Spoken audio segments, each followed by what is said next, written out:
Fatma, kembali lagi di studio podcast Fatma Berkelas.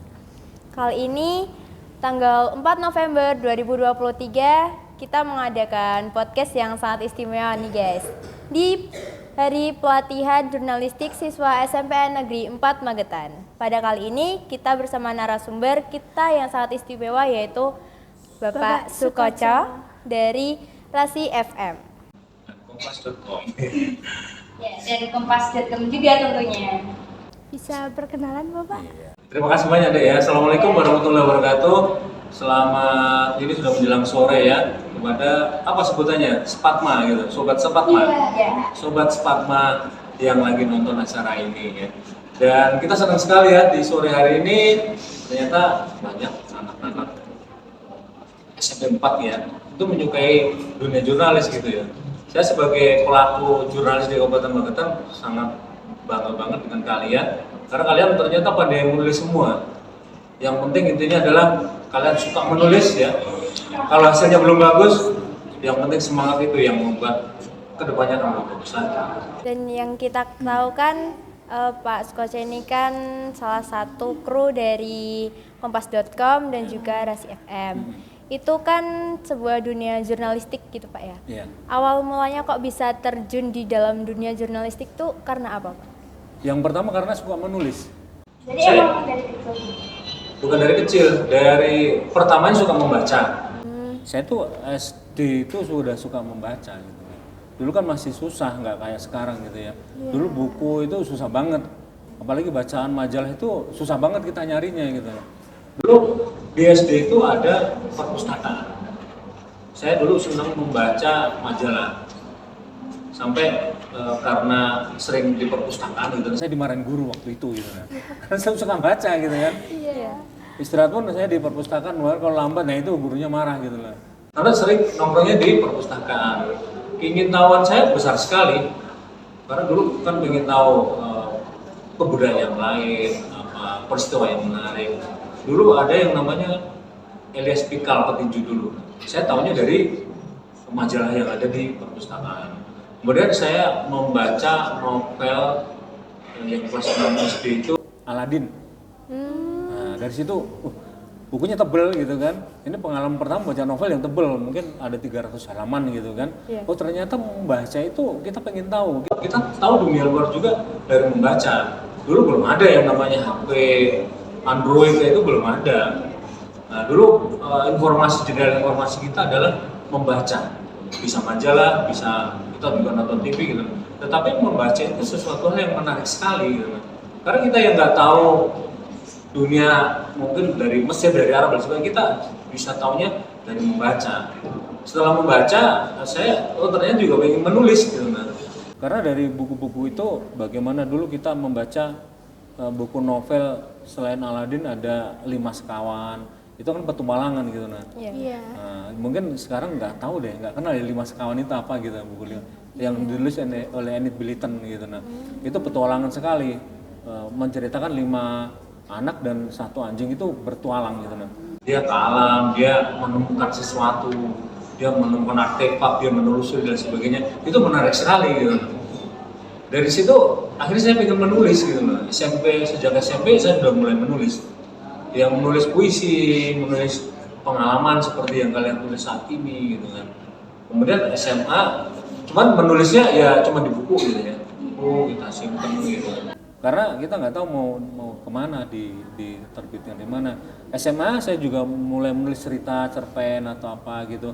Cuman setiap ngirim nggak pernah dimuat gitu. Nggak pernah berhasil ya, artinya ada masih banyak kekurangan untuk menulis cerita tersebut gitu. Kemudian sekitar tahun 2000 ya, saya ke Kalimantan Utara di wilayah perbatasan sana. Nah di sana saya bekerja di Kompas.com dan di KPR 68H. Itu karena di sana itu banyak yang belum tahu bahwa perbatasan itu kondisi seperti apa. Ini yang membuat saya tertarik untuk menulis wilayah perbatasan kondisi seperti apa.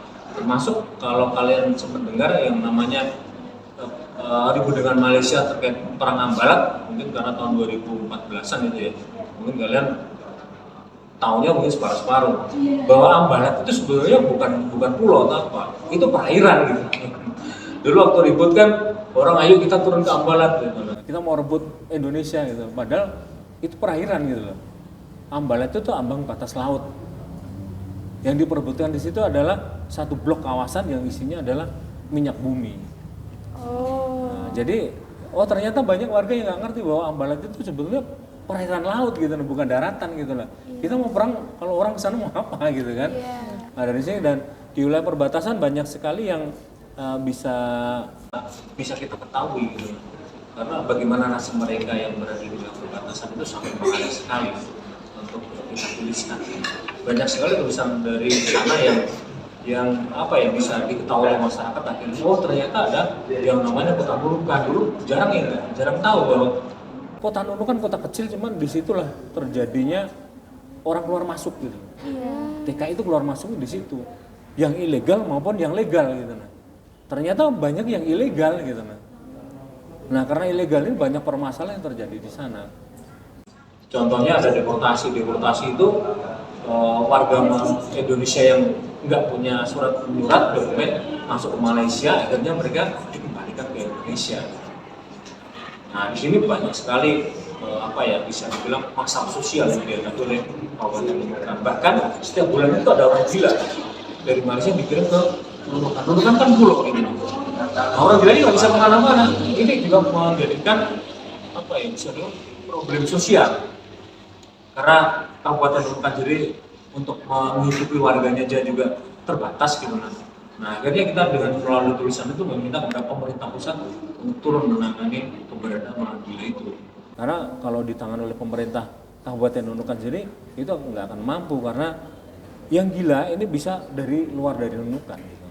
Ada yang dari Jawa, ada yang dari Sulawesi dan banyak sekali. Dan itu setiap minggu pasti ada. Nah setelah itu tahun 2019 dari Nunukan saya kembali ke Magetan. Di Magetan banyak potensi yang bisa kita kembangkan ternyata. Orang Magetan itu luar biasa.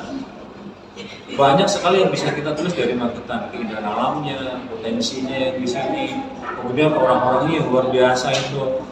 Karena di sini yang saya ceritakan tadi banyak sekali Veteran aja luar biasa gitu ya. Yang saya ceritakan tadi bahwa dia mantan pilot yang pembomber ya, itu pilot pesawat bomber itu kan, yang menyusup ke Malaysia dan ke Australia tanpa diketahui oleh mereka.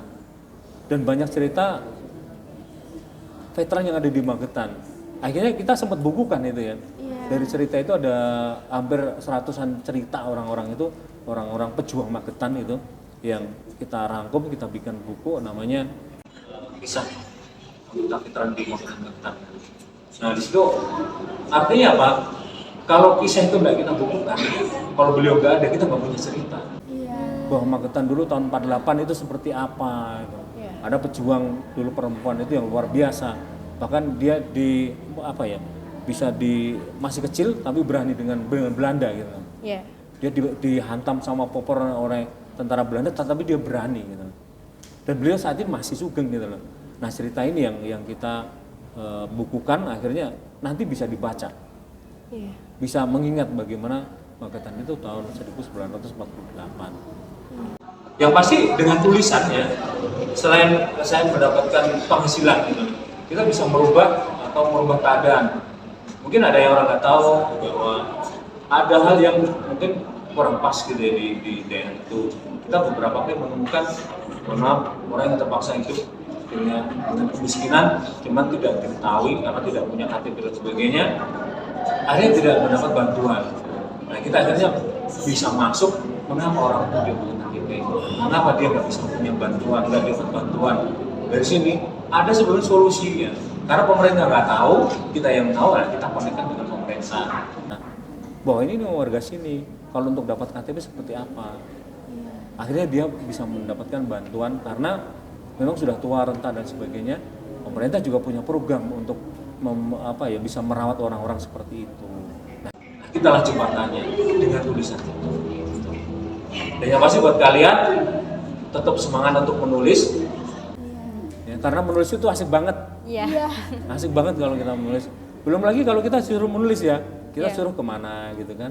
oh review dong gitu, nah review maunya serangan gitu, oh kita gratis gitu ya, kasih serangan gratis, belum lagi nanti mungkin ke Surabaya atau apa, kita diminta untuk review, hal-hal itu sangat mengasihkan. Belum lagi kalau kita ikut lomba, kita dapat juara itu rasanya cuma kita yang bisa ngerasain happy-nya seperti itu. Saya untuk apa ya bisa dibilang di sini sejak 2019 saya sudah 2 kali meraih penghargaan untuk media juara pertama untuk Media Award. Kemudian saya mendapat penghargaan Kak Award di Jakarta juara 2. Kemudian untuk KPID sebagai juara 1. KPID itu Komisi Penyiaran Daerah ya, yang ada di Surabaya. Artinya pekerjaan menulis itu sangat mengasihkan. Apalagi efeknya kemudian kita bisa membantu orang-orang yang itu sangat luar biasa sekali. Kalau mungkin tulisan kalian belum menarik, belum banyak yang membaca, kita belajar terus. Yang pasti kita harus sering membaca. Saya dulu sama nggak pandai menulis gitu nah. Tetapi yang saya baca adalah tempo, bagaimana dia menulis, bagaimana dia memaparkan permasalahan. Nah saya coba meniru dulu gaya dia. Materinya apa yang saya butuhkan? Saya wawancara dengan siapa agar yang menarik. Nah itu harus biasa terus.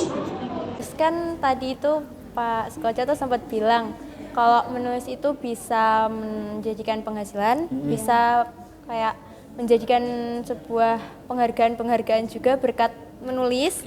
Itu kalau kita sebagai remaja, itu saya mewakili teman-teman juga, gimana tipsnya supaya nggak ada rasa kayak Males. punya keinginan tapi males buat nuanginnya ke sebuah tulisan gitu. Ya ini. Kadang orang malas ada gitu loh. Saya pun sama. Malasnya kadang gini, kita sudah punya bang cuman bingung Bang. Ini gimana ya mau nulisnya gitu. Aduh ini kok kalau di rumah macet gitu ya kan? Terus sudah ada bahan cuman macet gitu. Apaan yang mau ditulis? Nah, kita bisa Ke tempat yang mungkin ada hal yang baru yang belum kita ketahui gitu. Atau mungkin kita ke semacam ke Geraha Literasi ini. Ini banyak sekali yang bisa kita dapetin. Kita mau berkunjung ke perpus saja, dari tadi kan kita lihat Mbak Oki. Kita pasti pengen dong kayak Mbak Oki gitu kan. Apalagi novelnya itu luar biasa banget. dari membaca kita akan mendapatkan seperti juga. Bagaimana Mbak Oki menulis Maryam. Cerita Maryam itu luar biasa banget gitu. Perempuan asal Lombok ya. Nah, dia bisa dibilang penganut salah satu aliran agama. Akhirnya dia keluar dari aliran tersebut, ya, dia kembali ke masyarakat. Waktu dia kembali lagi ke Lombok, itu orang tua sudah nggak ada. Nggak ada artinya dia mengungsi karena suatu hal. Nah, dia harus berjuang untuk mencari orang tuanya. Hal seperti itu dari bayangan saya aja tulisannya luar biasa. Karena apa? Kita pasti harus ke Lombok, kita harus ketemu dengan orang-orang itu, kita menyerap apa yang mereka rasakan di sana. Ini sesuatu hal yang keren banget gitu loh. Nah, tipsnya untuk agar kita nggak males lagi biasanya ya, saya membayangkan bahwa tulisan saya bisa merubah seseorang. Apalagi mohon maaf ya, orang itu punya prestasi gitu kan. Wah, kita punya prestasi, kemudian kalau kita nggak tulis sayang gitu loh.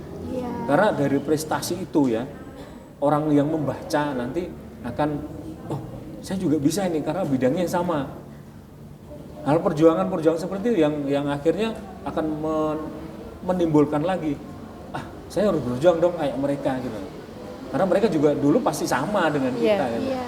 Untuk kalau kita sudah bosen, aduh kita nggak tahu lagi harus nulis apa ini, kita tinggalkan dulu aja.